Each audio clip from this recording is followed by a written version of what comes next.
Hi everyone, कैसे आप सब बच्चों। मैथ्स बोर्ड की एग्जाम की तैयारी फुल सुपर डुपर तरीके से हम करवा रहे हैं आपको, जिसके अंदर मैं आज आपको 3D पढ़ाने वाला हूं।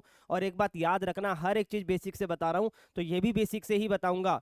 और अगर आप लोगों को 3D अच्छे से सीखना है तो मेरी उम्मीद रहेगी कि आप पहले वेक्टर वाला लेक्चर देख कर आओ, जो इसी प्लेलिस्ट में आपको मिल जाएगा।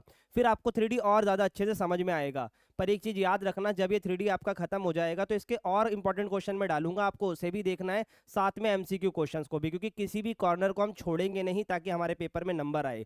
जब हम एक चैप्टर को कर रहे हैं तो उसकी हर एक चीज़ को आपको कवर अप करना है। ओके, चलिए, बाकी आपका जो भी फीडबैक हो, कुछ और आपकी रिक्वायरमेंट हो तो मुझे प्लीज़ कमेंट में बताना, ताकि वो भी मैं आप पूरी कर पाऊँ, पढ़ाई से रिलेटेड जो भी आपकी चीज़ें हैं बोर्ड्स के रिगार्डिंग। ठीक है भाई, तो ज़्यादा बातें ना करते हुए चलिए शुरू करते हैं। ठीक है भाई, देखो, सबसे पहले आपको ये समझना पड़ेगा मैं आपको इस लेक्चर में क्या क्या पढ़ाने वाला हूँ। बेटा मैं आपको पहले डीआर और डीसीज के बारे में बताऊंगा, ऑल्दो मैंने ये वेक्टर में पढ़ा दिया है। इक्वेशन ऑफ अ लाइन में आपको पढ़ाने वाला हूँ, एंगल और shortest distance between the two line, और इमेज वाले क्वेश्चन भी मैं आपको करवाने वाला हूँ। ठीक है भाई, चलिए। अब अगर सबसे पहले बात करें कि ये जो 3D है ये काम कैसे करता है, तो वेक्टर के अंदर हमने पढ़ रखा है कि भाई स्पेस के अंदर X axis, Y axis, Z axis के अंदर ये चीजें बनती हैं। अब ये डीआर और डीसीज के आते हैं, आओ जरा समझते हैं। देखो भाई, सबसे पहले लेट से कभी आपने अगर वेक्टर लिखा था, ठीक है, लाइन को थोड़ा लाइट करते हैं। हाँ, अगर कभी आपने ये लिखा था तो आप इस तरीके से लिखा करते थे। ठीक है, तो इसमें जो वैल्यूज होती है ना, ये 3, 2, 1, इस चीज को डी आर्स बोला जाता है, डायरेक्शन रेशियोज। क्या बोला जाता है इसे? D Rs. आओ पूरा डिटेल में समझाते हैं। सबसे पहले हम सीखेंगे डायरेक्शन रेशियोज, उसके बाद मैं आपको सिखाऊंगा डायरेक्शन कोसाइंस। दोनों लगभग सेम ही चीज है, पर इसका मतलब मैं आपको बताता हूँ। लगभग सेम बोल दिया, इसका मतलब गलत मत समझ लेना। लगभग सेम का मतलब है कि दोनों एक दूसरे से मिलकर ही बने हैं। कैसे? आओ देखो, सबसे पहले हम बात करेंगे डायरेक्शन रेशियोज की। जैसे मैंने आपको बताया कि अगर एक प्रॉपर एक वेक्टर है, याद रखना पोजीशन वेक्टर की बात नहीं हो रही है, वेक्टर की बात हो रही है। तो अगर आपके कोई भी डी आर्स आ गए, शॉर्टकट में डायरेक्शन रेशियोज को डी आर्स बोला जाता है, तो इसे आप ए कोमा बी कोमा सी बोल सकते हो। ठीक है, इसी को आप डायरेक्शन कोसाइंस कब बोलोगे? जब आप लोगों को डायरेक्शन कोसाइंस को शॉर्टकट में डिसीज बोला जाता है। बीमारी वाला डिसीज नहीं है, इलाज कर रहा है आपका, डिसीज। ठीक है भाई, तो याद रखना इस ए बी सी को बस आपको इनके मैग्नीट्यूड से डिवाइड कर देना है, जो कि होगा A square plus B square plus C square. अब इतना मैं एक्सपेक्ट करूंगा कि ये सब आप लोगों ने पढ़ लिया होगा। ठीक है भाई, यहां पर भी A square plus B square plus C square. ठीक है, वेक्टर के अंदर ये सब चीजें मैंने करवा दी है। अब अगर मान लो आपको दो पासिंग थ्रू पॉइंट दे दे, लेट से ए दे दिया और बी दे दिया, ये x1 है, y1 है, z1 है, ये x2 है, y2 है, z2 है। तो जैसे वेक्टर बनता है वैसे ही बनेगा। इसके अंदर डी आर्स आएंगे x2 minus x1, y2 minus y1 और z2 माइनस z1। ठीक है भाई, ये हमारे पास आएगा। अब इसी चीज को सेम डिसीज में कैसे लिखोगे, ध्यान से देखो भाई, माइनस करके कोई ना कोई वैल्यू आएगी, होगी तो यही ए की तरह बिल्कुल। तो आप x2 minus x1, y2 minus y1, z2 minus z1, इनको डिवाइड कर दोगे इनके डिस्टेंस से, क्योंकि मैग्नीट्यूड के ही बराबर होगा। ए बी से डिवाइड करोगे क्योंकि आप इनका डिस्टेंस निकालोगे, जो कि इसका मैग्नीट्यूड ही होगा। ठीक है, तीसरा, ये डायरेक्शन रेशियोज के अंदर आपको ये बात याद रखनी है। इसके अलावा अगर कभी आपसे कोई एक्स एक्सिस के डी आर्स बोले, एक्स एक्सिस के डी आर्स बोले, तो याद रखना वो 1,0,0 होगा। अब कुछ बच्चे कहेंगे भैया जरूरी थोड़ी ना कि हर बार 1 ही आएगा, कुछ और भी हो सकता है, समझाता हूँ। इसके बाद अगर कोई आपसे वाई एक्सिस के पूछे, वो बेटा 0, 1, 0 होगा, और जेड एक्सिस के अब आपको समझ में आ गया होगा 0, 0, 1 होगा। अब ये बात कहाँ से आई और क्यों आई, अभी मैं आपको समझा रहा हूँ, तसल्ली रखना। अब डायरेक्शन कोसाइंस के अंदर कुछ बातें ध्यान रखनी है। सबसे पहली की यूनिट वेक्टर से बनता है, जो मैंने वेक्टर में डिटेल में बताया था। इसी के साथ साथ मैंने ये भी बताया था कि अगर कभी आपको एंगल्स गिवन है, क्या गिवन है? एंगल्स, तो आपको याद रखना डायरेक्शन कोसाइंस ये भी हो सकते हैं, कॉस अल्फा, कॉस बीटा और कॉस गामा। ठीक है भाई, ये अल्फा बीटा गामा क्या है? अल्फा आपका एक्स एक्सिस पे बनने वाला एंगल है, बीटा आपका वाई एक्सिस पे, और गामा आपका जेड एक्सिस पे। ये सब चीजें अगर और डिटेल में सीखना बेटा, वेक्टर पूरा करो, दिमाग में दिक्कत ही नहीं आएगी। ठीक है, अब इनकी बात करते हैं। डीआरस का बेटा एक छोटा सा पहलू होता है, उसको समझो। अगर कभी मान लो डीआरस आ गया 24, 12 और 36, तो बेटा इसको ना आप डीआरस बोलते तो हो, और ये सही भी है, पर इसको आप सिंपलेस्ट फॉर्म में भी कन्वर्ट करके बोल सकते हो और वो भी सही होगा। यानी अगर किसी ने डीआरस ये बताए हैं और ये सब 12 से डिवाइड हो रहे हैं, तो 12 दूनी 24, 12 एकम 12 और 12 तिया 36, तो आप इसको 213 भी बोल सकते हो और ये चलेगा, इसमें कोई दिक्कत की बात नहीं है। ठीक है, याद रखना, इन दोनों को ध्यान से देख लो। और यहाँ पर अगर आप नोटिस करोगे तो सब के सब 12 से डिवाइड हो रहे हैं। इसीलिए जब एक्स एक्सिस का कोई भी पॉइंट होता है, कोई भी पॉइंट, जैसे 5 है तो 5,0,0 होगा, तो सबको मैं 5 से डिवाइड कर सकता हूँ, तो अल्टीमेटली कुछ भी वैल्यू हो कट कर तो 1 ही आएगी ना भाई। इसीलिए मैंने डायरेक्ट 1,0,0 लिख दिया, ये छोटी सी बात याद रखना। अच्छा, इसके अलावा अगर कभी लाइनें पैरेलल हो या कोलिनियर हो, ठीक है, ये भी सब मैंने वेक्टर के अंदर बताया है। तो अगर दो लाइनों के डीआरस हैं, मान लो लाइन 1 है लाइन 2 है, इनके डीआरस आपके पास है A1 B1 C1 और इसके हैं A2 B2 C2, तो पता कैसे लगेगा कि लाइन पैरेलल है? और या पता लग गया तो सॉल्व कैसे करोगे? तो आप कहोगे लाइन अगर पैरेलल है तो ये प्रोपोर्शनल होगी, A1 बराबर A1 A2 B1 B2 C1 C2। इस तरीके से आप सॉल्व कर सकते हो। फिर अगर आपसे मैं बात करूं कि अगर ये परपेंडिकुलर लाइंस की बात करें तो कैसे करोगे? भाई परपेंडिकुलर लाइंस की अगर आप बात करोगे तो आपको ये चीज दिमाग में रखनी पड़ेगी कि ये जो डीआरस हैं इनका डॉट प्रोडक्ट 0 के बराबर होगा। A1 A2 B1 B2 C1 C2 ये सब 0 के इक्वल होगा, और मुझे पूरी उम्मीद है इतना आपको याद रहेगा। ठीक है भाई, ये कुछ कंडीशन है जो मैं आपको बताते हुए चल रहा हूँ ताकि आपको याद रहे। ठीक है, बहुत बढ़िया। अभी क्वेश्चंस भी आएंगे, टेंशन मत लेना। ये बेसिक सी चीज मैंने आपको बता दी कि परपेंडिकुलर कैसे होगा, पैरेलल कैसे होगा और कोलिनियर उसी में काउंट हो जाएगा, डीआर और डीसीज कैसे वर्क करते हैं। ठीक है, अब हम बात करेंगे बेटा इक्वेशन ऑफ लाइन की। देखना अपने पास ना इक्वेशन ऑफ लाइन दो तरीके से बनती है, याद रखना। पहला तरीका, आपकी जो भी इक्वेशन ऑफ लाइन होगी स्पेस के अंदर, वो दो तरीके से बनेगी। पहला, it passes through a point, याद रखना ये एक पॉइंट से पास थ्रू होगी, ये पासिस थ्रू अ पॉइंट होगा, याद रखना। उसके बाद एंड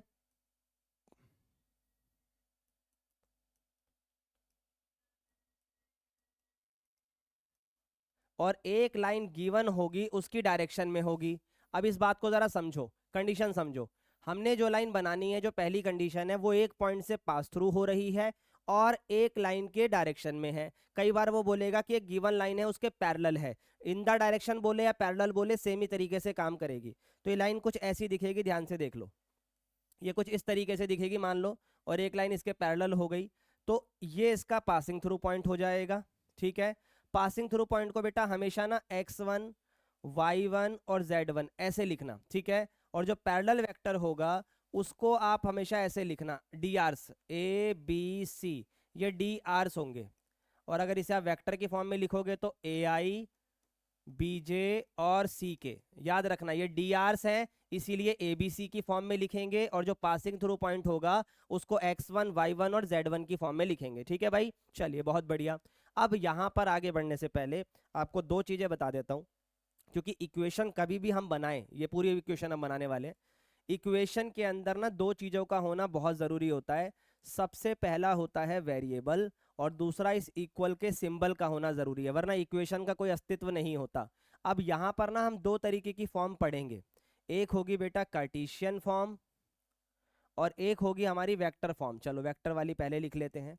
एक वेक्टर फॉर्म होगी और एक कार्टेशियन फॉर्म होगी। आप इसको ऐसे समझ लो जैसे दो चीजें होती है ना, स्केलर कंपोनेंट और वेक्टर कंपोनेंट, कुछ वैसा। तो वेक्टर फॉर्म के अंदर क्या होगा और कार्टेशियन फॉर्म में क्या होगा, जरा ध्यान से सुनो। जैसे कि आपको भी पता है कि इक्वेशन बनाने के लिए वेरिएबल चाहिए, तो कार्टेशियन फॉर्म में एक्स वाई जेड दिखेगा, पर इसके अंदर आपको आर वेक्टर दिखेगा जो कि होगा एक्स आई वाई जे और जेड के। देखो भाई ध्यान से देखो, समझ में आ जाएगा। कार्टेशियन फॉर्म में भी वही है, पर वेक्टर में बस उसके साथ क्या लग गया, आई जे के लग गया, यही सेम चीज है। और जब भी आपका पासिस थ्रू पॉइंट का जिक्र हो, याद रखना, आपको ये नोटेशन बता रहा हूं, कोई फिक्स नहीं है, पर इस तरीके से याद रखते हैं ना तो बुक से रिलेट कर जाते हैं, फिर क्वेश्चन करने में आसानी होगी हमें।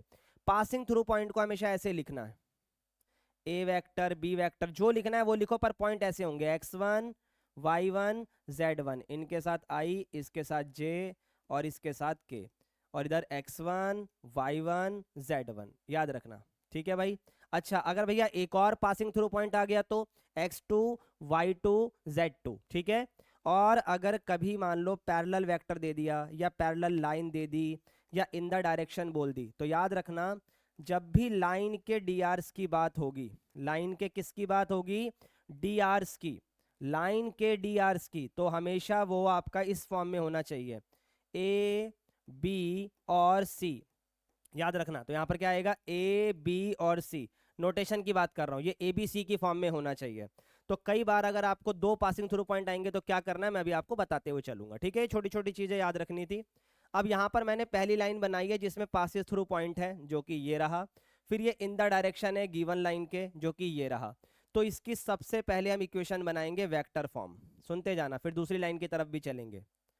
वेक्टर फॉर्म क्या होगी, सबसे पहले आएगा आर वेक्टर जो कि मैंने अभी आपको बताया पीछे, फिर आएगा ए वेक्टर, आर वेक्टर बराबर ए वेक्टर, फिर प्लस में आएगा लैम्डा बी वेक्टर। अब ये क्या है जरा एक एक करके सारी चीजों को डिटेल में समझो। सबसे पहले ये तो आपको समझ में आ ही गया, ये एक्स वाई जेड है, ये हमारा पासिस थ्रू पॉइंट है, ये हमारा पासिस थ्रू पॉइंट है, और लाइन के जो डीआरस होंगे वो हमेशा लैम्डा के बाद होंगे, लाइन के जो भी डीआरस होंगे वो हमेशा लैम्डा के बाद होंगे, इस बात को कहीं नोट कर लो। ये इस समय लाइन के डीआरस हैं, ये इस समय लाइन के डीआरस हैं। तो इसका मतलब आर वेक्टर तो सर मुझे पता लग गया कौन है, ए वेक्टर होगा x1i y1j और z1k, बिल्कुल। और आपका बी वेक्टर डीआरस हैं तो ये होगा ai plus B J plus C K, बिल्कुल। अब यहीं से बेटा कार्टेशियन फॉर्म बनेगी, यहीं से आपकी कार्टेशियन फॉर्म बना के दिखाता हूं मैं, ध्यान से सुनना। कार्टेशियन फॉर्म में क्या होना चाहिए सर, आर अगर एक्स वाई जेड है, ये एक्स वाई जेड है, और ये प्लस का ए इसमें से अगर माइनस होगा तो एक्स में से x1 माइनस होगा, प्लस का इधर आके आई वाले में से आई वाला, y में से y1 माइनस होगा, और z में से z1 माइनस होगा। ये बात आपको याद रखनी है, ठीक है, देखते जाना, ठीक है। अब उसके बाद बराबर में जो ए बी सी है वो लैम्डा के साथ है, तो ये वैल्यू डिवाइड में आ जाएगी, ए बी और सी, और इक्वल टू में लैम्डा आ जाएगा, जो कि लिखने की जरूरत नहीं है, पर कभी जरूरत पड़े तो आप इसे लिख सकते हो, पर जब भी आप इक्वेशन बताओगे तो इसको लिखने की अभी कोई आवश्यकता नहीं है। तो छोटी छोटी चीजें ऐसे याद कर लो, चाहे कुछ कर लो, याद करना ही पड़ेगा, ठीक है। सेम अभी क्वेश्चन भी आएगा, टेंशन मत लेना। इसी प्रकार से एक और लाइन बनती है, पर ये सिंपली क्या बोलती है, it passes through two given point. अब इस बार कोई डीआरसी नहीं दिए, सीधा बोल दिया कि दो पॉइंटों से पास थ्रू हो रही है। तो बेटा देखो, पहला पॉइंट हो गया ए जो कि होगा x1 y1 और z1। क्यों भैया, क्योंकि पासिस थ्रू बोला है, अभी कहा था पासिस थ्रू को इसी फॉर्म में लिखना। अब जल्दी से जवाब दो, दूसरा पासिंग थ्रू पॉइंट किस फॉर्म में होगा। बिल्कुल सही, मन में सही सोच रहे हो, x2 y2 z2, simple as that, हो गया। क्योंकि भैया पासिंग थ्रू पॉइंट है, भाई एबीसी क्यों नहीं लिख रहे हो आप, भाई एबीसी इसलिए नहीं लिख रहा हूं क्योंकि डीआरस नहीं दिए हैं, ठीक है। इक्वेशन अब भी वैसे बनेगी अगर मैं वेक्टर फॉर्म बनाऊं तो, ध्यान से सुनना, आर वेक्टर बराबर ए वेक्टर प्लस लैम्डा। अब बताओ मुझे एक बात, कि अगर मैं आपको बोलूं, अगर मैं आपको बोलूं कि यहां पर लैम्डा के बाद डीआरस आते हैं, तो यहां तो बी वेक्टर आ ही नहीं सकता अब, क्योंकि बी वेक्टर तो पासिंग थ्रू पॉइंट है, बिल्कुल। तो आपको जब दो पासिंग थ्रू पॉइंट हो और इस वाले में आपको डायरेक्ट डीआरस दिए थे, तो दोनों में फर्क है, तो आप इसको निकालोगे कैसे, बी में से ए को माइनस करके, तो बी वेक्टर में से ए वेक्टर माइनस होगा, ठीक है। अब इसकी अगर मैं कार्टेशियन फॉर्म बनाऊं, ध्यान से सुनना, तो वही चीज x minus x1, y minus y1 और z माइनस z1, देखते जाना। ये तो सेम ही है सर, यहां फर्क आया है। अब एक बात बताओ, क्या डायरेक्ट डीआरस थे, नहीं सर, तो डीआरस कैसे आते हैं, वेक्टर पड़ा होगा। सर अगर कोई भी लाइन के दो पॉइंट मुझे दिए हुए हैं तो मैं डीआरस निकालूंगा, final minus initial, final minus initial, terminal minus initial. तो x में से x वाले को माइनस करो, तो नीचे जो a आ रहा था ना, अब उस a की जगह आएगा x2 minus x1, y2 minus y1 और z2 माइनस z1, क्योंकि यहां पर बी डी आर नहीं है, लैम्डा के बाद जो आएगा, मतलब ये पूरा माइनस होने के बाद जो आएगा, ये लाइन के डी आर्स होंगे। तो क्या ये दोनों लाइनों में जो कंफ्यूजन है वो दूर हुई, तो हम क्वेश्चन की तरफ चलेंगे भाई। यहां तक अगर क्लियर हो गया तो एक बार ओके बोल दो, और बेटा ये रिकॉर्डेड है आपकी वीडियो, ठीक है, मैं पहले ही बता चुका हूं। चलो अब क्वेश्चन की तरफ चलते हैं, रिकॉर्डेड रहती है भाई, ताकि जब लाइव आएंगे तो हम आपको बता देंगे कि लाइव कब आ रहे हैं। आ जाओ, अब बोला है भाई इक्वेशन जो अभी तक हमने पढ़ा वो सब क्लियर करते हैं। Find the equation of line. Her bar question को बाइफरगेट करके पढ़ो कि क्या क्या पूछा है, गलती नहीं होगी, थोड़ा बहुत आंसर जरूर आएगा। Find the equation of a line in the vector and the Cartesian form that passes through the point with position vector. तो पासिस थ्रू पॉइंट दे दिया भाई, तो ए वेक्टर दे दिया 2i माइनस का j प्लस का 4k, और किसकी डायरेक्शन में दिया ये लो। तो इस बार एक बार बस जवाब दो, क्या ये पासिंग थ्रू पॉइंट है? नहीं सर, ये तो सीधा पैरेलल वेक्टर दे दिया। तो ये आएगा i प्लस 2j माइनस का k। अगर आप रफ में एक पॉइंट दिमाग में लेना चाहते हो तो ये लो, ये वाला जो पासिंग थ्रू पॉइंट है ये है 2 माइनस 1 और 4। ठीक है भाई, यही तो होगा। ये है 1 2 माइनस 1 1 2 माइनस 1। अब आ जाओ इक्वेशन बनाओ। सबसे पहले बनेगी वेक्टर फॉर्म, तो क्या बनेगी? आर वेक्टर बराबर A vector plus lambda B vector. Simple, A vector उठाओ सर 2i माइनस का j प्लस का 4k। ठीक है भाई, इक्वेशन बनानी बहुत जरूरी है भाई, तभी बात बनेगी। फिर आएगा i प्लस 2j माइनस का k। खत्म, सवाल हो गया, दैट्स इट भाई। अब इसकी कार्टेशियन फॉर्म बना दो। कार्टेशियन फॉर्म क्या आएगी सर? आर वेक्टर बराबर, सॉरी आर वेक्टर लिख रहा हूं, x minus x1 upon a, y minus y1 upon b, z minus z1 upon c. Put कर दो भाई, यहां से उठा लो 2 माइनस 1 और 4 को। तो देखो जरा, यहाँ x माइनस 2 आएगा। भैया माइनस क्यों आया? वो तो प्लस का है बेटे, फॉर्मूले में माइनस है। देखो मेरे साथ बोलो, x x minus minus x1 कितना है? 2। चाहो तो यहाँ से उठा लो, चाहो तो वहां से उठा लो, एक ही बात है। अच्छा, नीचे क्या आएगा? 1। अभी चलो पहले y रखते हैं, y माइनस, अब ये माइनस 1 आ गया और ये पहले से माइनस है तो ये प्लस हो जाएगा। ठीक है, अपोजिट चल रहा है। अब फिर z माइनस और ये 4 आ गया। अब नीचे वाली वैल्यू लेकर आओ, 1 2 माइनस 1 1 2 माइनस 1। तो आप नोटिस करो यहाँ इक्वेशंस में कि हर बार शुरुआत x से हो रही है, मतलब x इंडिपेंडेंट है। इस बात को याद रखना, x क्या है? इंडिपेंडेंट। ठीक है, चलो बहुत बढ़िया, अगले क्वेश्चन की तरफ चलते हैं। Find the equation of a line that passes through this point. Okay, आपको कार्टेशियन इक्वेशन बतानी है उस लाइन की जो कि पासिस थ्रू हो रही है इस पॉइंट से 1 माइनस 3। तो भाई अगर इस पॉइंट से पास थ्रू हो रही है तो x माइनस 1 आएगा, y माइनस माइनस 3 तो प्लस 3 आएगा, और z माइनस 2 आएगा। तो ऐसे कई ऑप्शन हो सकते हैं मेरे हिसाब से, x minus 1 y plus 3 z minus 2, बिल्कुल। अब आगे चेक करते हैं। अब इसने बोला है कि ये इस लाइन के पैरेलल है, तो बेटा अगर इस लाइन के पैरेलल है तो इसके जो डी होंगे और इस लाइन के जो डी होंगे वो सेम होंगे, क्योंकि दो लाइनें जब पैरेलल होती हैं तो उनके डी प्रोपोर्शनल भी कह सकते हो और सेम भी कह सकते हो। ठीक है, तो यहां नोटिस करो इसके डी कौन होंगे। मैंने कहा था कभी कंफ्यूज हो जाओ तो याद रखना, लैम्डा के बाद वाले डी होते हैं हमेशा। तो ये डी हैं इसके 1 1 और 2। क्या है? 1 1 और 2। तो यहाँ आएगा 1, यहाँ आएगा 1 और यहाँ आएगा 2। अब सुनना, ये आपके साथ कंफ्यूजन प्ले कर रहा है। देखो ये वाला सही है, यस सर, ये सही है, यस सर, बस सर ये गड़बड़ लग रहा है। अरे सही है, ध्यान से देखो इसको। अगर मैं इसमें से ऊपर माइनस कॉमन ले लूं तो z माइनस 2 बचेगा, यस सर। तो नीचे क्या बचेगा? माइनस 2। तो माइनस से माइनस कैंसिल और देखो सेम इक्वेशन बन गई। तो ये इस तरीके से एमसीक्यू में आपके साथ छोटा सा प्ले करेगा, पर आपको कंफ्यूज नहीं होना है क्योंकि आप मेरे से पढ़ रहे हो। ठीक है मेरे भाई, तो मेरे हिसाब से क्लियर हो गया होगा। ठीक है भाई, चलो अगले टॉपिक पे चलते हैं भाई। अगर किसी को लगता है कि सर थोड़ा स्पीड अप हो रहा है तो ब्रेक लो, पॉज करो वीडियो को, फिर दोबारा आके देखो, कोई दिक्कत की बात नहीं है। चलो, angle between two line. Angle कैसे निकालते हैं किसी भी दो लाइनों के बीच में? आप लोगों ने पहले भी पढ़ रखा है, एक बार बस फिर से देखना है। देखो भाई, आपके पास लाइन किस फॉर्म में हो सकती है? सर किसी भी फॉर्म में होगी तो ऐसे ही। ठीक है भाई, अगर मैं इसको कार्टेशियन फॉर्म में भी बनाऊंगा ना तो आप इसी फॉर्म में बनाने की ढूंढोगे, क्योंकि वो ज़्यादा कंफ्यूजिंग होगी आपके लिए। ठीक है, तो फिर भी बताता हूँ मैं, सुनते जाना।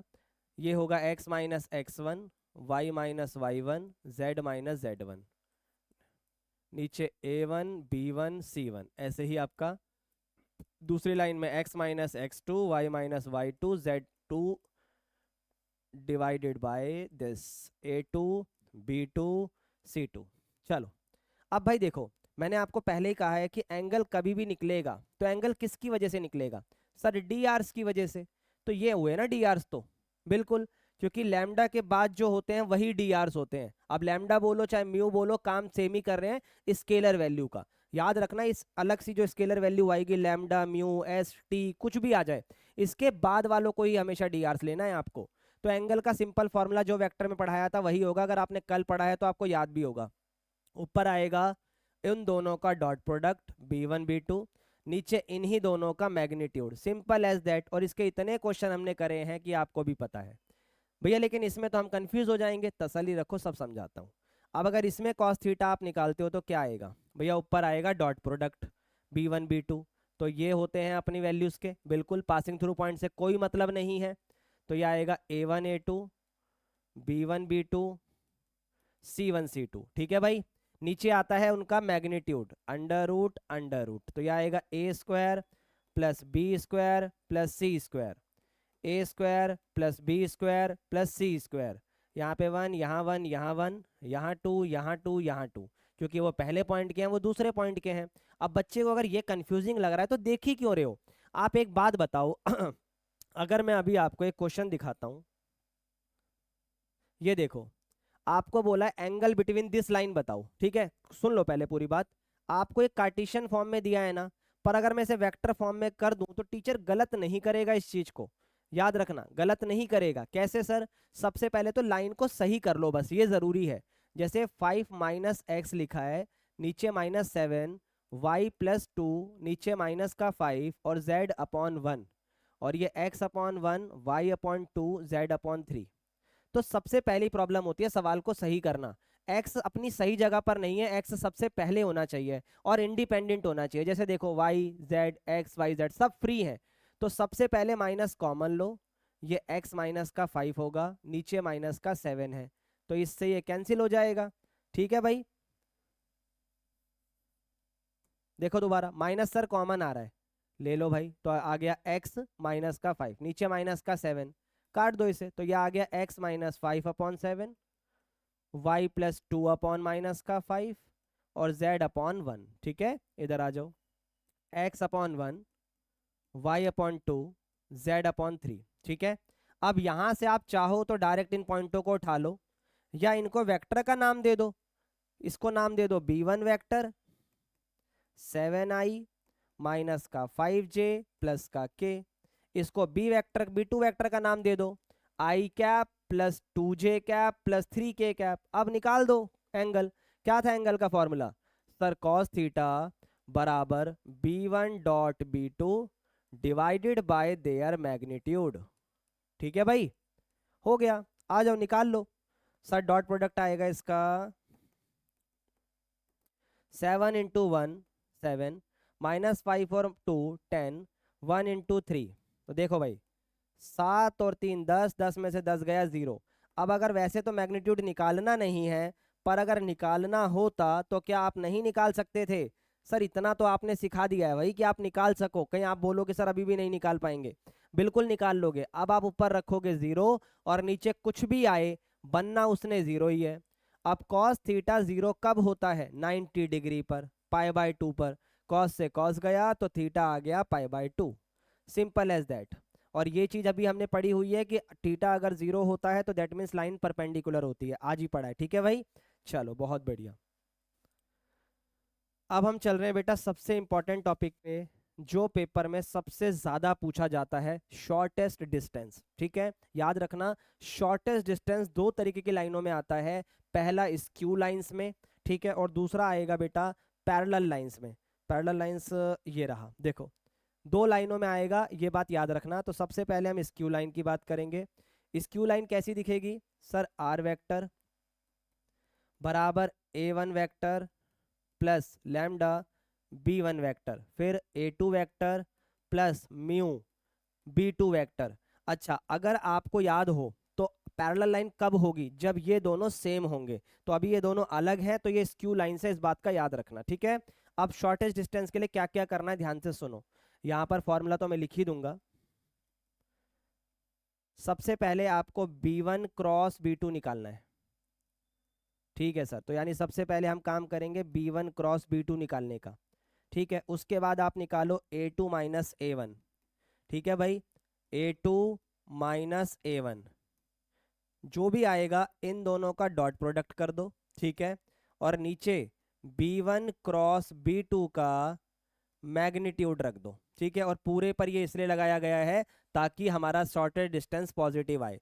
तो ये चीज याद रखना, सबसे पहले B1 क्रॉस B2 निकालो, उसके बाद A2 माइनस A1 करो, फिर इन दोनों का डॉट प्रोडक्ट करो, और फिर वही B1 क्रॉस B2 का मैग्नीट्यूड निकालो। इस फॉर्मूले को रट लो चाहे कुछ कर लो, पर पेपर में ये बनना चाहिए, चाहे यहाँ लिख कर जाओ चाहे कहाँ लिख के जाओ, ये सलाह मत लेना, ये गलत बात होती है, ठीक है भाई। तो ये आपको करना है और मैं आपको करके भी दिखाता हूँ। पहले फॉर्मूला अच्छे से देख लो। अगर किसी को लगता है सर कार्टेशियन में भी बताओ, तो भाई देखो, मैं आपको कार्टेशियन से करने की सलाह दूंगा ही नहीं। होता है इसका कार्टेशियन का फॉर्मूला, पर मैं नहीं दूंगा सलाह, क्योंकि उसमें आप फंस जाओगे यार। पूरी वैल्यू पुट करना अपने आप में चैलेंज है तो आसान, पर कर पाओ तो वाली बात होती है। मैक्सिमम बच्चा उसमें कंफ्यूज हो जाता है, इसलिए मैं उसकी सलाह ही नहीं देता, ठीक है। तो इसीलिए आप हमेशा इसी से करो जो मैं आपको बताने जा रहा हूँ। और ये देखो ध्यान से, सबसे पहले मैंने जानबूझ के ही क्वेश्चन वो उठाया है जो कंफ्यूजिंग लगता है बच्चों को। तो सबसे पहले हमने उठाया x minus 8/3, Y plus 9/-16, z minus 10/7। सबसे पहले तो आप मुझे ये बताओ कि ये सही इक्वेशन की फॉर्म है या नहीं है। ये सबसे इंपॉर्टेंट होता है, इक्वेशन की फॉर्म का सही होना, x y z अपनी सही जगह पर है, ठीक है। फिर ऐसे ही दूसरी लाइन आएगी, x माइनस का 15, y माइनस का 29, z माइनस का 5, नीचे -5, 8 और 3, ठीक है भाई, सॉर्टेड है। अब देखो लाइन कैसे बनाते हैं।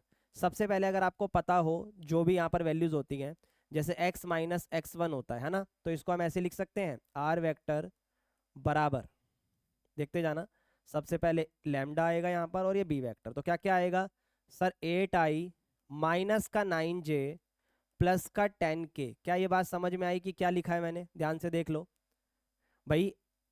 x माइनस x1 होता है तो माइनस से माइनस हट जाएगा, तो x1 की वैल्यू 8 ही तो आएगी। पर सर ये तो प्लस का था तो आपने माइनस लिखा। भाई y माइनस y1 होता है तो 9 माइनस का रहा होगा, तभी वो प्लस का हुआ होगा। इतना ध्यान आपने पिछले क्वेश्चन में दिया होगा, ठीक है। यहाँ पर आ जाओ, इसके नीचे कौन सी वैल्यू आएंगी, नीचे वाली 3i माइनस का 16j प्लस का 7k, ठीक है। दूसरी लाइन बनाते हैं, r वेक्टर बराबर दिस प्लस म्यू और ये वैल्यू, तो यहाँ पर आएगा 15i plus 29j plus 5k। ध्यान से देख लो, सारे माइनस में लिखे हैं तो दैट मीन्स प्लस में आएंगे। नीचे 3i 8j माइनस का 5k। अब आओ इसका पहले आप ये कंफर्म करो, क्या ये स्क्यू लाइंस है, यस सर। ये हो गया a1, ये हो गया b1, ये हो गया a2 और ये हो गया बिट्टू यानी b2, ठीक है भाई।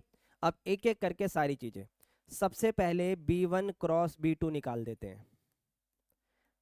वेक्टर के अंदर पढ़ा दिया है भाई कैसे निकालते हैं, i cap j cap k cap. यहाँ आएगा 3 माइनस का 16 और 7, यहाँ आएगा 3 8 और माइनस का 5, 3 8 और माइनस का 5। इसको सॉल्व करेंगे, i कैप 16 पंजे 80 और 8 सत्ते 56, ठीक है भाई। माइनस का j कैप ये हटेगा, 5 तिया 15 और 7 तिया 21। फिर आएगा k कैप ये हटेगा, 8 तिया 24 माइनस 16 तिया 48 प्लस, क्योंकि माइनस का है ना तो प्लस हो गया। इसमें से इसको माइनस करो, 24i आ जाएगा, ठीक है सर। इसके बाद अगर मैं देखूं यहाँ पर तो प्लस का 36 आ जाएगा, 21 और 15, क्योंकि माइनस आएगा तो प्लस हो जाएगा। फिर ये आपका 12 दूनी 24, 12 चौक 48, 12 छिक 72, 72k आ जाएगा। अब इसी के साथ साथ इसका मैग्नीट्यूड भी निकाल लो। अच्छा मैं आपको एक बात बताता हूँ, आप चाहो ना, आप चाहो अगर थोड़ा सा दिमाग आप लगा सकते हो तो इसको आप सिंप्लीफाई भी कर सकते हो और तब भी आंसर सेम ही आएगा, क्योंकि उतनी ही वैल्यू मैग्नीट्यूड से एलिमिनेट हो जाएगी और उतनी ही वैल्यू डॉट प्रोडक्ट से एलिमिनेट हो जाएगी। बट मुझे पता है दिमाग में वो डाउट आएगा आपके, तो उसको करके देखना फिर पेपर में अप्लाई करना, ठीक है। मुझे पता है आपको डाउट आ सकता है दिमाग में, इस वजह से मैं कह रहा हूँ, क्योंकि बहुत बच्चे चीज करते नहीं है। तो मैं भी उसी तरीके से कर रहा हूँ जैसे आप करते हो, पर अगर मैं इसको सिंप्लीफाई करके करूंगा ना तो देखना आसान पड़ जाएगा। पहले आओ मैग्नीट्यूड ही निकाल देता हूँ, 24 का स्क्वायर प्लस 36 का स्क्वायर प्लस 72 का स्क्वायर। अब टीचर तो पूछ नहीं रहा ना ये फाइनल कैसे आया, अब डायरेक्ट भी लिख सकते हो। आओ थोड़ा सा सिखाने की कोशिश करते हैं।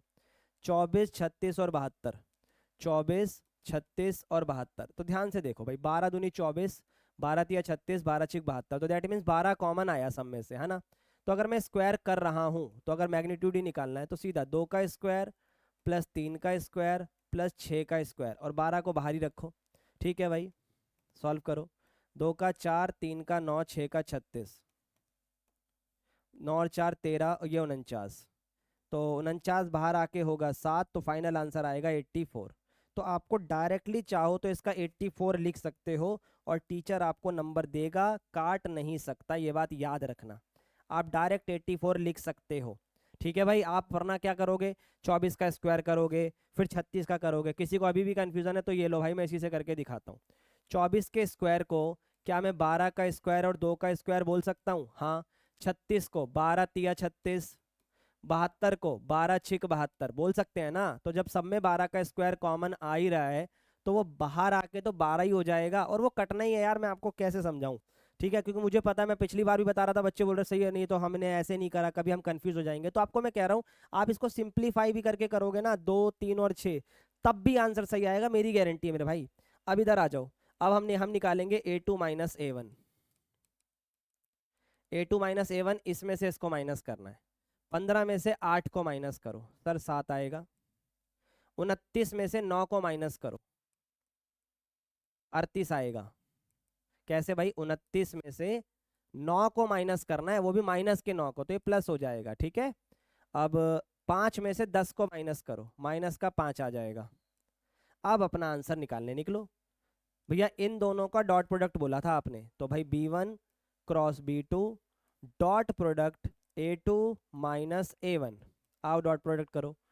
24 को 7 से गुणा करो, फिर वही बात आ गई ना, कैलकुलेशन बड़ी हो रही है खामा का। 36 को 38 से करो, लो जी, ये 29 ही था ना भाई। हाँ ठीक है, 36 को 38 से करो और 72 को 5 से करो, वो भी माइनस का, बाकी दोनों तो प्लस के थे, माइनस ही लिख दूं, चलो ठीक है। 72 इंटू माइनस का 5, ये लो आगे करते हैं। 24 इंटू 7, 12 दूनी 24 इंटू में 7, रुक जाओ पहले लिख ही दो। 24, 36, 72, देख रहे हो कैलकुलेशन कितनी बड़ी जा रही है आपको समझाने के चक्कर में। 24, 36, 72, 7, 38 माइनस का 5, 7, 38 और माइनस का 5, सीधा 12 कॉमन लो पहले तो। 12 दूनी 24, 12 तिया 36, 12 छिक 72, लो जी अब आसान हो जाएगा। 7 दूनी 14, 38 को 3 से करो, 105, 111, 8 तिया 24, 114 के आसपास आ रहा है। 8 तिया 24, 3 तिया 9 2 11, 114, ठीक है। और उसके बाद 5 छिक 30 आ रहा है, ठीक है भाई, ऐड करो। 14 और 14 28, 30 गए, कितना बचा? 30 गए, कितना बचा सर? 28 2 30, 98 बचा। तो यानी इसका जो फाइनल आ रहा है, एक सेकेंड, वो 12 इंटू 98 आ रहा है। Yes sir. तो अगर मैं अब इसको फॉर्मूले में पुट करूं, अब मैं इसको फॉर्मूले में पुट करूं शॉर्टेज डिस्टेंस के, तो ऊपर क्या था सर? ऊपर था B1 cross B2 dot A2 minus A1। बेटा अगर आपको कैलकुलेशन से प्रॉब्लम है तो कोई दिक्कत की बात नहीं, देखो यहाँ पर अभी सिंप्लीफाई हो रही है चीज़ें। अब A2 और नीचे आपका B1 क्रॉस B2, मैं बताता हूँ उसका सॉल्यूशन भी कैसे होगा। ऊपर आ रहा है 12 इंटू 98 और नीचे मैग्नीट्यूड भी 84 आया था जो कि 12 इंटू 7 था। अब 12 से 12 गया और ये भी काट दोगे तो फाइनल आंसर आपका 14 आ जाएगा, जो कि करेक्ट है। अब आप ये देखो, मैं जो आपको इतनी देर से बता रहा था कि अगर आप इसको 24, 36, 72 को 2 3 6 लिखते तो 12 से 12 तो वैसे भी कट रहा है ना। तो ये मैं आपको समझाना चाह रहा हूँ कि अगर कभी पेपर में ऐसे क्रॉस प्रोडक्ट ये आ रहा है तो आप कॉमन लेके भी सॉल्व कर सकते हो शॉर्टेज डिस्टेंस के अंदर। ठीक है, याद रखना इस बात को। बाकी अगर फिर भी दिक्कत है भाई, लंबी कैलकुलेशन करना चाहते हो तो करो, सवाल सिंपल है आपके सामने। B1 क्रॉस B2 निकालो, उसका मैग्नीट्यूड निकालो, माइनस करो, डॉट प्रोडक्ट करो, इससे डिवाइड करो, दैट्स इट। इसमें किसी की गलती नहीं होनी चाहिए, इसमें सबको नंबर मिलने चाहिए, बस इतना मैं चाहता हूँ। ठीक है, पानी पी लेते हैं हल्का सा। चलो बहुत बढ़िया, आगे बढ़ते हैं, आगे बढ़ते हैं।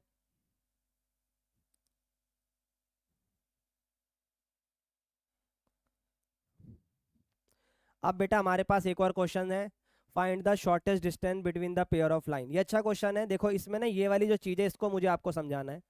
x+1/5 है और y माइनस का 2/1 है, पर यहाँ ना इक्वल नहीं लगा, यहाँ ये लगा है, तो इसको समझ लेते हैं। क्योंकि ये पहली लाइन तो सबको सही लग रही होगी भैया, x-1/2, y+1/3 और z के माइनस में कुछ नहीं है तो 0 और नीचे कुछ नहीं है तो 1। ये बात याद रखना, जब नीचे कुछ नहीं होता तो 1 आएगा, पर नीचे 1 इसलिए आया क्योंकि यहाँ इक्वल लगा था। पर इस वाले सवाल में ना ये अजीब सा सिंबल लग गया ना, तो इसका पता है क्या मतलब है? ये दोनों तो बराबर हैं, ये दोनों तो बराबर हैं, पर ये इसके बराबर नहीं है। कारण बताता हूं क्यों, कारण बताता हूं क्यों। जब तीनों चीजें बराबर होती हैं ना तो इक्वल टू में लैम्डा आता है, पर ये इसलिए बराबर नहीं हुआ क्योंकि z के नीचे 0 रहा होगा, जिसकी वजह से जो वो लैम्डा था वो भी 0 हो गया होगा। इसीलिए इक्वल का सिंबल हटाकर हम ये लगाते हैं। तो जब भी पेपर में ये आए तो you should be make sure कि यहाँ पर इक्वल लगाओ और प्लस का 2 इधर लाकर माइनस का और नीचे 0। ये चीज आपको याद रखनी है, बाकी फिर आप इसे करेक्ट कर लोगे। ठीक है, याद रखना, प्लस का 2 इधर आके माइनस और नीचे 1 मत लगाना। अब कहीं सोचो भैया इसके नीचे कुछ नहीं है तो 1 लगा दो। 1 तब लगता जब यहां पर इक्वल होता, पर ये इक्वल नहीं है, इसलिए इसका मतलब नीचे वाली वैल्यू सवाल में उपलब्ध नहीं है, तो वो 0 काउंट होगी। ठीक है भाई, तो ये आपका इस तरीके से आपको सॉल्व करना है। अब आप शॉर्टेज डिस्टेंस निकाल सकते हो, सारी चीजें आपके पास अवेलेबल है। ठीक है भाई, चलिए बहुत बढ़िया। अब आता है बेटा डिस्टेंस बिटवीन पैरेलल लाइन। तो अगर दो लाइनें आपके पास आई हैं जिसमें a1 है, a2 है, प्लस लैम्डा है और म्यू है, मान लो, वैसे दोनों में लैम्डा दिख जाता ज्यादातर, पर यहाँ पर b वेक्टर है खाली। अब ये दोनों सेम है, सेम नहीं है तो कॉमन लेके सेम बनाओ, ये आपकी जिम्मेदारी है, और वो बन जाएंगे तभी वो पैरेलल लाइन कहलाती है। तो shortest distance between parallel line का फॉर्मूला बहुत ही प्यारा और सिंपल है, बस तरीके से सुनना। बी वेक्टर का क्रॉस करना होता है अब किसके साथ? a2 माइनस a1 के साथ, और उसका मैग्नीट्यूड निकालना होता है, और नीचे बी वेक्टर का मैग्नीट्यूड निकालना होता है। सिंपल एज दैट, यही हमारा फार्मूला है। ठीक है, देख लो अच्छे से। अब मैं क्वेश्चन की तरफ लेके चलूंगा सीधा। ये देखो 236 236, याद रखो, मान लो ये होता 4 6 और मान लो 12, इसमें 2 से मल्टीप्लाई होता तो सर ये सेम नहीं दिख रहा, तो भाई इसमें से 2 कॉमन लेकर 2 को बाहर कर दो। ऊपर अगर कुछ कॉमन आ रहा है तो उसको लेकर बाहर कर दो, इनसे कोई फर्क नहीं पड़ेगा। कॉमन लेने के बाद अगर ये दोनों सेम दिख रहे हैं, फिर से बोल रहा हूं, बिना कॉमन लिए सेम नहीं दिख रहे हैं, प्रोपोर्शनल दिख रहे हैं, प्रोपोर्शनल मतलब डिवाइड हो रहे हैं, तो भी पैरेलल है, तो आपको कॉमन लेना पड़ेगा। तो जैसे ही आप कॉमन लेते हो तो ये वाली वैल्यू आपकी बी वेक्टर बन जाएगी, 2i plus 3j plus 6k, और ये आपके दोनों a1 और a2 तो है ही। a1 होगा i cap plus 2j cap minus का 4k कैप, फिर आएगा आपका 3i 3j माइनस का 5k। ठीक है भाई, अब हम क्या करें? सर सबसे पहले आपने कहा था a2 माइनस a1 निकाल लो भाई निकाल लेते हैं। 3 में से 1 गया 2i, 3 में से 2 गया 1j, ये ध्यान से करना। -5 में से माइनस का 4 माइनस करो तो ये माइनस का k आ जाएगा। ठीक है, अब आपको b वेक्टर को क्रॉस करना है a2 माइनस a1 के साथ। ये कैसे होगा? बहुत आसान है, सबसे पहले i फिर j फिर k। b कितना है सर? 236 है। a2 माइनस a1 कितना है सर? 21 माइनस 1 है। आओ सॉल्व कर दो इसे। माइनस का 3 माइनस का 6, j कैप माइनस का 2 6 दूनी 12 प्लस का k कैप 2 एकम 2 3 दूनी 6। ठीक है भाई, माइनस का 9i माइनस माइनस प्लस का 14j और माइनस का 4k, ये अपने पास आ रहा है। ठीक है भाई, देख लो सारी वैल्यू। और अब मैं आपको जिम्मेदारी देता हूं कि क्या क्या आपको करना है। जो भी आपका मैंने निकाला b cross a2 minus a1, इसका मैग्नीट्यूड निकालो। ठीक है भाई, पहली चीज। दूसरी चीज, आप बी वेक्टर का मैग्नीट्यूड निकालो। तीसरी चीज कि इसका शॉर्टेस्ट डिस्टेंस में इनको पुट कर कर कमेंट में मुझे आंसर बताओ। ठीक है भाई, कमेंट में मुझे आंसर बताओ। इतना तो आप करके दे ही सकते हो। बस ये 3 स्टेप सॉल्व कर कर कमेंट में जो भी आंसर आए मुझे लिख कर दो, इतना, ताकि मुझे पता लगे कि भाई मैं जो मेहनत कर रहा हूँ वो सही डायरेक्शन में जा भी रही है, बच्चे पढ़ भी रहे हैं नहीं पढ़ रहे हैं। इतना मैं आपको बस करने के लिए दे रहा हूँ अंडर रूट का काम, ठीक है। चलो आगे बढ़ते हैं। अब थोड़े से ऐसे क्वेश्चन आ रहे हैं जो पेपर में डायरेक्ट पूछ लिए जाते हैं और थोड़े इंपॉर्टेंट है। ये 3-4 क्वेश्चन है जिसमें इंटरसेक्शन वगैरह आता है, तो ध्यान से देखना भाई। देखो भाई, क्वेश्चन ने बोला है find the vector equation of a line passing through this and perpendicular to the two lines. Okay, थोड़ा अलग हो गया क्वेश्चन, कोई बात नहीं। तो हम यहाँ पर सबसे पहले लिखेंगे जो भी मेरी रिक्वायर्ड लाइन है, required line passes through 1 2 -4 and drs of the line। अब मुझे नहीं पता अगर drs of the line तो उसको मैं abc मान सकता हूँ, ठीक है। तो आप सीधी सी बात है drs of the line को b वेक्टर मान लो, जो कि होगा ai bj और ck, ठीक है। तो इक्वेशन क्या बनेगी, वेक्टर इक्वेशन आर वेक्टर बराबर A vector plus lambda B vector. A vector हो गया I cap plus 2j cap minus 4k cap. बस आपको लैम्डा में चाहिए बी वेक्टर। अब अगर मैं ये बी वेक्टर निकाल दूं तो बात बन जाएगी, यस सर। तो आ जाओ, अब आपको बोला हुआ है कि जो आपकी रिक्वायर्ड लाइन है is perpendicular to given lines. अब ये दो लाइनों के परपेंडिकुलर है, लाइन 1 और लाइन 2। इस पूरी लाइनों को उठाकर यहां लिखो, पूरी लाइनों को उठा के यहां लिखो। उसके बाद बताओ मुझे डीआरस ऑफ फर्स्ट लाइन क्या है, और फिर मुझे बताओ डीआरस ऑफ सेकंड लाइन क्या है।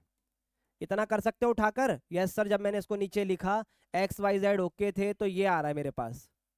तो पहली लाइन के डीआरस आ रहे हैं 3 माइनस का 16 और 7, और ये आ रहे हैं 3 8 और माइनस के 5। अब मेरी एक बात सुनो, वेक्टर के अंदर पढ़ाया था find a vector which is perpendicular to A and B, जो दो चीजों के परपेंडिकुलर होता है। कैसे निकालते हैं, जब कोई लाइन या कोई वेक्टर दो चीजों पे परपेंडिकुलर है तो उन दोनों का क्रॉस कर दो। क्या कर दो, क्रॉस। तो यहां पर जो आपका बी वेक्टर है यानी रिक्वायर्ड लाइन का वेक्टर है या डीआरस है वो परपेंडिकुलर है, तो सिंपली कुछ नहीं करना आपको, बी वेक्टर बराबर होगा क्रॉस के, किसके, आई कैप जे कैप के कैप, इन दोनों के। 3 माइनस का 16 और 7, 3 8 और माइनस का 5, ठीक है। सॉल्व कर दो, आई कैप 16 पंजे 80, 8 7 56, 24 आ जाएगा। जे कैप ये हटाओ, 5 तिया 15 माइनस का, 7 तिया 21 माइनस का 36।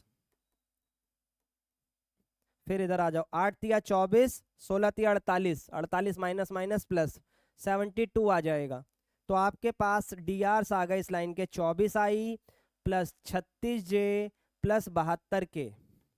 अब मैंने आपको 72 वर्ड, भाई काफी पॉपुलर है, 72, ठीक है भाई। आ जाओ, अब अगर हम बात करें 24 36 और 72 की, तो इसका मतलब हम बी वेक्टर की वैल्यू को लिखेंगे 24 36 और 72। अभी मैंने आपको सिखाया था सेम ऐसी चीज में कि कभी अगर ऐसे आ जाए तो आप डीआरस को शॉर्ट भी कर सकते हो। 24 36 72 में अगर 12 का भाग हो रहा है तो कर दो, 12 दूनी 24, 12 तिया 36, 12 छिक 72। तो ये आपके रिक्वायर्ड डीआरस होंगे इस लाइन के। तो आप बोलोगे so the required line R vector बराबर A vector plus lambda B vector. ये क्या आ गया, आपको यही सेम चीज उठाकर लिखनी थी यहाँ पे, बस आई प्लस 2j माइनस 4k, और लैम्डा के बाद लिखोगे आप 2i प्लस 3j प्लस का 6k, ठीक है भाई। डीआरस के अंदर अगर कभी कुछ ऐसे कॉमन आए तो आप उसे ले सकते हो, ये बात याद रखना, ऐसे कोई दिक्कत की बात नहीं होती है। तो मेरे हिसाब से पूरा क्वेश्चन 5 नंबर में आ रखा है पहले भी, और ये इजीएस्ट फॉर्म में मैंने आपको समझाने की पूरी कोशिश कर दी है। देखते हैं, देखो भाई, सबसे पहले आपको इंटरसेक्शन से पहले इस क्वेश्चन में कुछ है वो निकालते हैं, फिर इंटरसेक्शन ऑफ द लाइन भी निकालेंगे, ठीक है। आपको वैल्यू बतानी है पी की, ठीक है सर बता देंगे, जिसके लिए क्वेश्चन ने बोला हुआ है they are perpendicular to each other and also intersect, okay, और आपको पॉइंट ऑफ इंटरसेक्शन भी बताना है। तो क्वेश्चन थोड़ा सा इसने एडजस्ट कर रखा है। लो जी, पहले यही देख लो, आर वेक्टर बराबर लैम्डा आई प्लस 2 लैम्डा+1 और जे और 3 लैम्डा+2 के, और दूसरी लाइन है आपकी आर वेक्टर बराबर आई कैप -3 म्यू जे कैप प्लस पी म्यू+7 के कैप। ठीक है भाई। अब यहाँ पर पता है क्या दिक्कत है, आपको लाइन थोड़ी अलग तरीके से फॉर्म करके दे दी, और मैंने क्या कहा था कि जब भी डी आर्स होंगे तो वो हमेशा लैम्डा के बाद होंगे। तो क्या इसमें आई में कोई बिना लैम्डा वाली वैल्यू है? नहीं, पर जे में है, तो ये जे कैप होगा, के में भी है 2 के कैप होगा। अब जो सारा बच गया वो लैम्डा के बाद आएगा, जैसे लैम्डा कॉमन लिया तो आई कैप, 2 लैम्डा जे कैप तो 2 जे कैप, और यहाँ पर 3 के कैप। ठीक है। सिमिलरली यहाँ पर भी ऐसा होगा। सबसे पहले बिना म्यू वाले उठाओ, तो सर इसमें तो म्यू है, इसमें म्यू नहीं है, और इसमें भी आपका म्यू नहीं है 7 के में। ठीक है। अब म्यू वाले उठाते हैं। म्यू में आई में नहीं है, तो जे में है -3 जे, और यहाँ पर पी के। ठीक है जी, सॉर्टेड है। अब इस क्वेश्चन के हिसाब से सारी वैल्यू मैंने एडजस्ट कर दी। अब इसने बोला है कि लाइंस आर परपेंडिकुलर, तो इनका डॉट प्रोडक्ट 0 होगा। बिल्कुल, किस किस का?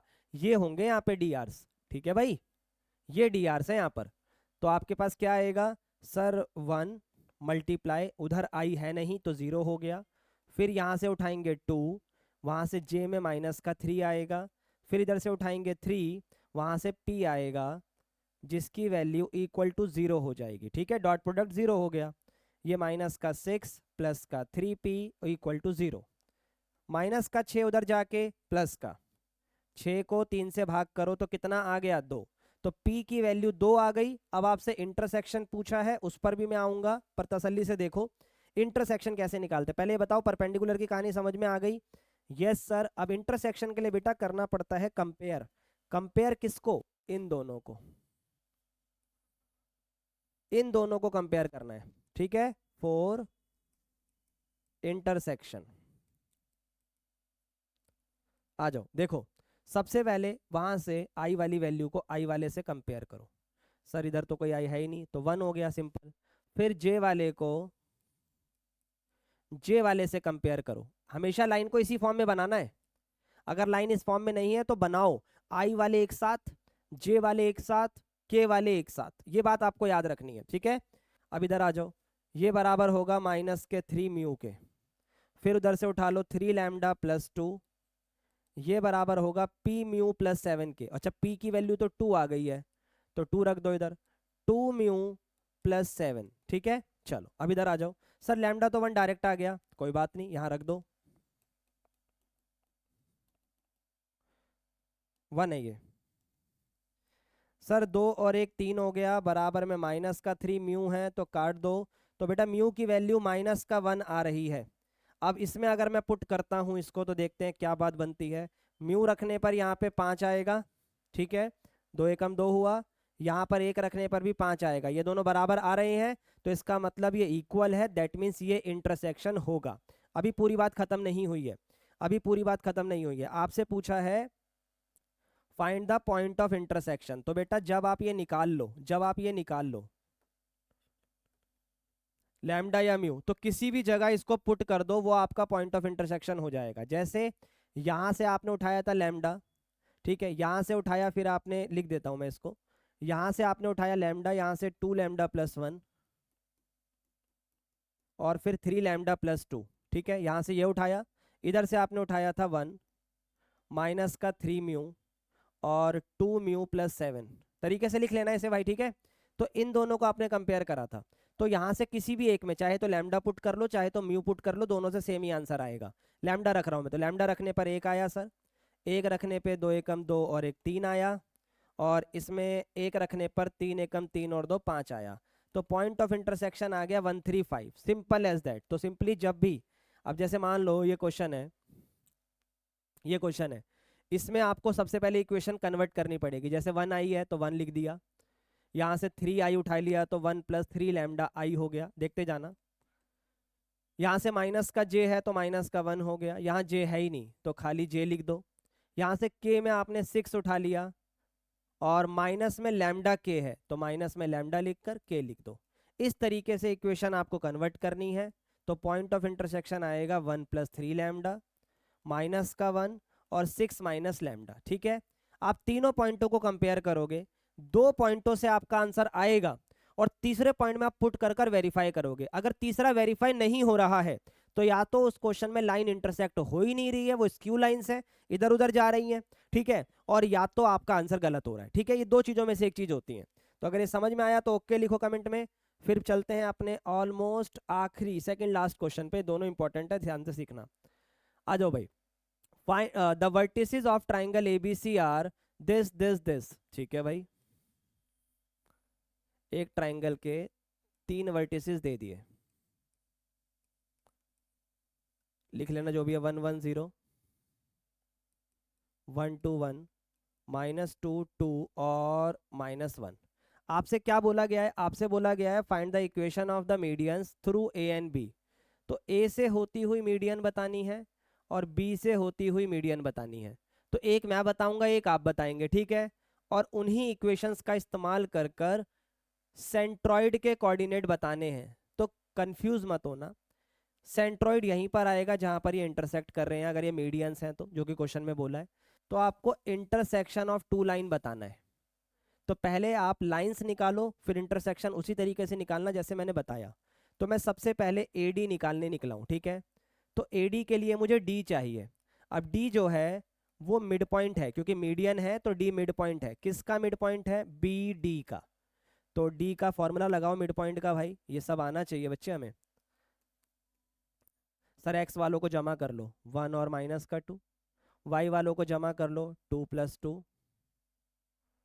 और कहाँ गया भाई बी और सी, 2 और 2, फिर 1 और -1। ठीक है भाई, चलो अब इधर आ जाओ। ये होगा -1/2, क्योंकि यही आ रहा है, एक में से 2 गया, ठीक है।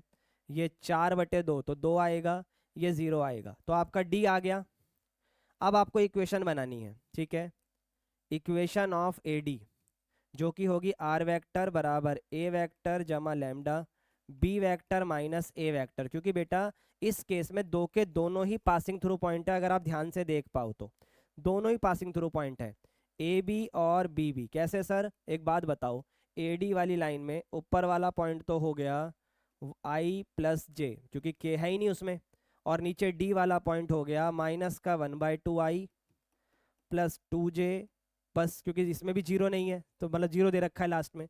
अच्छा, इसको सिंप्लीफाई कर सकते हो, आप सिंप्लीफाई कर सकते हो, बताया था ना मैंने कॉमन वगैरह। तो इसमें आप चाहो तो पूरे में 2 मल्टीप्लाई कर दो, इससे डिवाइड वाला 2 हट जाएगा। तो ये क्या आ जाएगा? -2 माइनस का I, क्योंकि 2 से 2 कैंसिल हो गया और 2 2 जा 4J हो गया, ये अपनी वैल्यू बन गई। तो A वेक्टर होगा I + J प्लस लैम्डा। अब इनको माइनस करो, -1 और ये -1, तो ये -2I आ जाएगा, ठीक है, और फिर 4 में से 1 गया तो 3J आ जाएगा। तो सिंपली आपके पास पहली इक्वेशन बनकर तैयार है। इसी का इस्तेमाल करते हुए आपको अगले वाले में म्यू का इस्तेमाल करना है, याद रखना। तो वो आपको कौन सी इक्वेशन निकालनी है, निकाल कर मुझे बताना भी है आंसर आया या नहीं आया। नहीं आया तो व्हाट्सअप कम्युनिटी का लिंक दे रखा है, वहां पर आओ, मेरे साथ जुड़ो, मेरे से डाउट पूछो, कोई दिक्कत की बात नहीं है। तो सबसे पहले अब आप BE की इक्वेशन निकालो, इनका मिड पॉइंट निकालकर, फिर जिससे मैंने आपको पीछे सिखाया पॉइंट ऑफ इंटरसेक्शन निकालना है, ठीक है। यहां पर पॉइंट ऑफ इंटरसेक्शन की इक्वेशन कैसे बनेगी, अगर मैं आपको थोड़ा सा बता दूं, यहां से I का 1 आएगा, यहां से -2 लैम्डा आएगा, I कैप, आई है ये, फिर इधर से 1 आएगा प्लस का 3 लैम्डा J कैप आएगा। के नहीं है तो नहीं आएगा, बस दैट्स इट, इतना ही करो, हो गया। ठीक है भाई, चलो होमवर्क में यह क्वेश्चन आपके पास रहेगा। और अब चलते हैं आखिरी क्वेश्चन की तरफ, one of the important question. अब आना थोड़ा कम हो गया है पेपर में, बट इंपॉर्टेंट है, ये काफी इंपॉर्टेंट है। देखो भाई, the image of the point, यानी एक पॉइंट है XYZ, इसकी image with respect to this line x/1 y -1/2 और z -2/3। कई बार कार्टेशियन फॉर्म होगी, कई बार वेक्टर फॉर्म होगी, काम सेम ही तरीके से करेगी। Image of this point with respect to the line is this, तो इसकी इमेज नीचे बन रही है P'107। तो ये जो इस पॉइंट का नाम दे देते हैं हम Q, तो ये मिड पॉइंट हो जाएगा। यस सर, और आपको P बताना है। तो ध्यान से एक एक करके सारी चीज कि image of P is P-107, ठीक है, and Q is mid point of given line x/1 y-1/2 और z-2/3, ठीक है, ये इस लाइन के गिवन है, मिड पॉइंट है। Also Q lie on that line, इसी लाइन पर Q लाई भी करता है, ठीक है भाई। अब लाइन को उठा लो, x1 y-1 और z-2 इक्वल टू में लैम्डा, ठीक है। अब एक बात बताओ, ध्यान से सुनना, ये जो आपकी लाइन है अगर ये कार्टेशियन फॉर्म में होती फॉर एनी इंस्टेंस तो मैं क्या लिखता? सर 0i, क्योंकि i नहीं है, sir 1j plus sir 2k, ठीक है, और प्लस में लैम्डा में क्या लिखते हैं sir? i plus 2j plus 3k, बिल्कुल सही बात है, ऐसे ही लिखते हैं इसे हम। तो उस हिसाब से अगर मैं इसको कन्वर्ट करता तो ये खाली लैम्डा i आता, 1 प्लस 2 लैम्डा j कैप आता, ठीक है, और इसके बाद कहाँ गया, हाँ ये रहा, इसके बाद 2 प्लस 3 लैम्डा k कैप आता। तो सिमिलरली अगर ये आप ऐसे निकालना चाहो तो ऐसे निकाल सकते हो, और यहाँ से सॉल्व करना चाहो तो यहाँ से भी कर सकते हो, जो कि x बराबर लैम्डा, y बराबर 2 लैम्डा, ठीक है, y बराबर 2 लैम्डा प्लस 1 और z बराबर 3 लैम्डा प्लस 2। तो ये जो एक्स वाई जेड है ना, ये ऊपर वाला एक्स वाई जेड नहीं है, ये बात याद रखना, कंफ्यूज मत होना, ये इस पॉइंट की बात हो रही है क्यू की, ठीक है। अब ये क्यू आएगा कैसे, ध्यान से सुनो। एक बात बताओ, आपको नीचे से पॉइंट दिया हुआ है तो ये इस पे परपेंडिकुलर होगा या नहीं होगा? इस वाले पॉइंट को ना फुट ऑफ परपेंडिकुलर भी बोला जाता है, याद रखना, इसको फुट ऑफ परपेंडिकुलर भी बोला जाता है, ये बात याद रखना। तो मैं इसको लिख देता हूँ, फुट ऑफ परपेंडिकुलर, पहला है लैम्डा, फिर है 2 लैम्डा प्लस 1, फिर है 3 लैम्डा प्लस का 2, ठीक है। अब मैं नीचे से इसको देख रहा हूँ, क्योंकि नीचे वाला पॉइंट गिवन है, तो मैं अब D Rs of P dash Q पूछ रहा हूँ। ये कैसे आता है सर? फाइनल माइनस इनिशियल, इसमें से इसको माइनस कर दो, या ऊपर में से इसको माइनस कर दो, किसी भी एक में से करो। तो मैं लैम्डा में से 1 माइनस कर रहा हूँ, याद रहे फुट ऑफ परपेंडिकुलर हमने क्यू को बोला है, और हम पी डैश क्यू के डी आर्स निकाल रहे हैं, ठीक है। तो ये क्या आएंगे देखते जाना, तो इसमें से इसको माइनस करके आ रहे हैं भाई, कैसे आएंगे? Lambda minus 1, 2 lambda plus 1 minus 0, तो 0 की आवश्यकता ही नहीं है, 3 लैम्डा प्लस 2 माइनस का 7, ठीक है भाई। तो फाइनली हमारे पास डी आर्स आ गए, लैम्डा माइनस 1, 2 लैम्डा प्लस 1 और 3 लैम्डा, 2 में से 7 गए माइनस का 5, ठीक है। अब एक बात बताओ, ये जो इमेज बन रही है तो ऑब्वियसली बात है फुट ऑफ परपेंडिकुलर है, तो ये लाइन परपेंडिकुलर होगी, तो इनका डॉट प्रोडक्ट क्या होगा? 0 होगा, बिल्कुल सर। तो यहाँ पर मैं कह सकता हूँ कि जब ये लाइंस परपेंडिकुलर हैं तो इनका जो डॉट प्रोडक्ट है वो 0 होगा, बिल्कुल होगा भाई। तो डॉट प्रोडक्ट किन किन का होगा, ध्यान से सुनो, पहले तो होगा इस लाइन के डी आर्स का, और फिर होगा इस लाइन के डी आर्स का, दोनों का डॉट प्रोडक्ट बताओ। सर ऊपर वाले का तो है, जगह कम है भाई, यहीं लिखना पड़ेगा, यहीं एडजस्ट कर लो भाई। ऊपर वाले का तो है 1 2 और 3, तो इक्वल टू में 0 आएगा, ठीक है। ये 1 2 3 किसका आया? इस वाले का, ठीक है। तो इस वाले का क्या होगा? इस वाले का तो अभी निकाला है, पहले का lambda minus 1, 2 lambda plus 1, 3 lambda minus का 5, ठीक है। तो ये आएगा लैम्डा माइनस 1, 2 दूनी 4 लैम्डा, 2 एकम 2, 3 तिया 9 और 5 तिया 15। सॉल्व कर दो, 9 और 4 13 और 1 14, 2 में से 1 गया 1, इसमें से 1 गया 14, तो भाई लैम्डा की वैल्यू आ गई 1। ध्यान से देख लो, दोबारा मैं इसको सिंप्लीफाई कर दूंगा, लैम्डा की वैल्यू कितनी आ गई? 1। अब आपको फुट ऑफ परपेंडिकुलर चाहिए सबसे पहले, तो याद रखना, तो फुट ऑफ परपेंडिकुलर की वैल्यू क्या आ जाएगी? सर क्यू था, लैम्डा था, लैम्डा की वैल्यू 1 है, अरे भैया ये क्या आ गया, lambda 2 lambda plus 1, 3 lambda plus 2, मेरे हिसाब से तो यही है, चेक कर लेते हैं, सही है भाई। तो इसमें लैम्डा की वैल्यू 1 पुट कर दो, 1, फिर यहाँ 1 रखोगे तो 3, यहाँ 1 रखोगे तो 5, तो इमेज वाला पॉइंट अगर अब आपको याद आ रहा है तो नीचे था 107, बिल्कुल, और ऊपर था XYZ, बिल्कुल, और फुट ऑफ परपेंडिकुलर आ गया है 135। तो सिमिलरली अब आपको मिड पॉइंट का फॉर्मूला लगाना है, क्योंकि Q किसका मिड पॉइंट था? P और P डैश का, जो कि है 135। अब मिड पॉइंट कैसे लगाते हैं?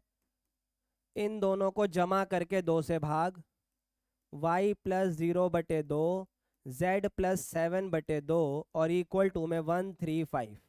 अब इतना आप जानते हो कि x प्लस 1/2 को 1 के इक्वल रखना है, y/2 को 3 के इक्वल रखना है, z प्लस 7/2 को 5 के इक्वल रखना है। सॉल्व करो, 2 एक काम 2, 2 में से 1 गया, 1 आएगा, इधर आ जाओ, ये 6 आएगा, इधर आ जाओ, 5 दूनी 10, 10 में से 7 को माइनस कर दो तो ये 3 आएगा। तो बेटा आपका इमेज ऑफ द पॉइंट क्या आ गया? इमेज कितनी आ गई आपकी सर? 1, 6 और 3। ये आपका फाइनल आंसर होगा जो आपको समझना है। एक बार मैं इसको ब्रीफ कर देता हूँ, ध्यान से सुनो बेटा। सबसे पहले जो आपको इक्वेशन ऑफ लाइन दी है, ठीक है, और यहाँ पर आपको कोई ना कोई पॉइंट दिया होगा, तो इस चीज को फुट ऑफ परपेंडिकुलर बोला जाएगा, जो कि लाइन से आएगा आपके पास, ठीक है। फिर इस लाइन के डीआरस अलग होंगे और इस लाइन के डीआरस आप अलग निकालोगे। अगर ये पॉइंट दिया है तो इन दोनों को माइनस करके, और अगर ये दोनों पॉइंट दिए हैं तो इन दोनों को माइनस करके, फिर इन दोनों का डॉट प्रोडक्ट 0 रखोगे, लैम्डा आ जाएगा, उसको फिर पुट कर दोगे, ठीक है भाई। तो आई होप सारी चीजें जो मैंने करवाई वो आपको अच्छे से समझ में आई होगी। फिर भी अगर आपका कोई डाउट है, मिलते हैं नेक्स्ट वीडियो में। Bye bye and take care guys. Doubt आपको जो पूछना है वो मेरे साथ व्हाट्सअप कम्युनिटी पर आकर पूछ सकते हो। That's all, bye bye, take care guys.